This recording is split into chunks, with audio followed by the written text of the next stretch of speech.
What's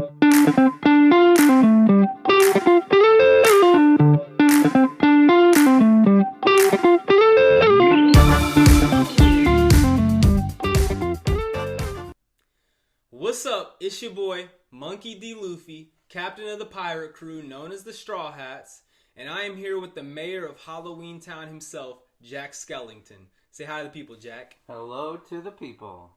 We are back with a very special Halloween edition of the Kay and Isaac podcast movie reviews. This is movie review number 4 over the movie Smile 2, starring Naomi Scott as the pop star Sky Riley.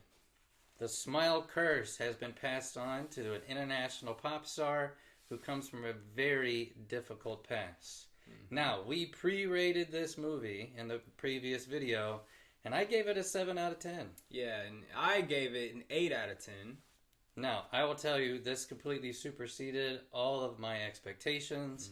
So I am now at an 8.5 out of 10. And I will also say it did go beyond my expectations. But a 9 out of 10 just seems like a little much. A little much. It's a little much. So I'm going to go also 8.5 out of 10. I'm going to copy your score. Okay. Can't do that, but that's fine. Here's what I liked about it. Let's get into that first. Yes. All right. I really enjoyed the perspective of a music pop star. Not only on the stage and what she's dealing with and how she's a normal person who goes through normal things, but also just getting a glimpse into fan interactions and autograph signings. Okay. I like that about the movie. I also really liked the mind games in this movie. I feel like if you were trying to guess what was going to happen next, you were going to be wrong. It was very hard to predict what was going to be happening next. The last thing I did really enjoy in this movie was Naomi Scott herself and her acting ability. Great. She did very good at convincing you that she was going through something that was just insane. Yep. Completely agree on the last point. What I liked, the very beginning of the movie, to be honest with you, I don't think they could have done it any better because it really connected everything that happened in the first movie. So I thought it was done really well, and it gave you a good idea of what was going to happen in the rest of the movie. And then, you never know about endings of movies, but this one really set it up. If they're going to do a third one, I don't know how they're going to do it, but I'm really interested in seeing what the third movie is going to look like. I agree. It was, it really messed with your mind. You're like, wow, what's going to happen here? It's very interesting. Now, I will tell you, the thing I did not like about the movie, so I'm not a big jump scare kind of person, so I don't really like those in movies. This specific movie, there was several of those, and I thought they really weren't necessary to make the movie a horror film. They just kind of came out of nowhere, and I think it just wasn't completely necessary. But overall, great movie. Yeah, I'm gonna agree with you on the jump scare aspect. Now, my perspective of the jump scares, I am kind of desensitized when it comes to horror movies. I don't get scared too often, and there was really only like one part that, in my opinion, was kind of an unnecessary jump scare that got me just a little bit, a little nudge. It was a little scary. Other than that, though, I mean, some aspects were creepy. There, I like the gore aspects a little bit. Unlike our last movie review, Terrifier. Terrifier made it a point of being gory, and so like it was very gory. This one, it had a little gore, just enough that would make a good scary movie. But it was just gory, a little creepy, but scary. Not as much for me. Not as much. A good movie, but just not. I wish there was something to make me truly get that heart race. Yeah, definitely get that. Now, what we say all the time: go to the movies, watch the movies, go see it in the theater. That's the best way to see this movie. But tonight's interaction with the crowd. Listen, we're not criticizing, but there's pretty simple rules when you go into a theater. When the movie starts, you don't talk. Don't talk? Yeah, check. Okay, that's one. Number 2, if you have a bag of candy, open the thing before the movie starts. Yeah, you want to hear the wrapper all through the movie.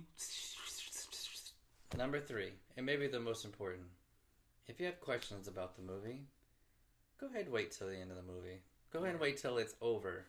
So that you're not talking during the movie trying to figure out what's going on. There's a good chance the movie's going to tell you what's happening. we're not bitter, but it was quite frustrating because there was a full house and people were very, very distracting through that entire movie. Now, you missed a couple of key points that really grinded my gears, okay? Let's add a fourth point. Cell phones. Yeah. You should stay off your cell phones, especially if the brightness is turned all the way up, like half the people in the movie theater was.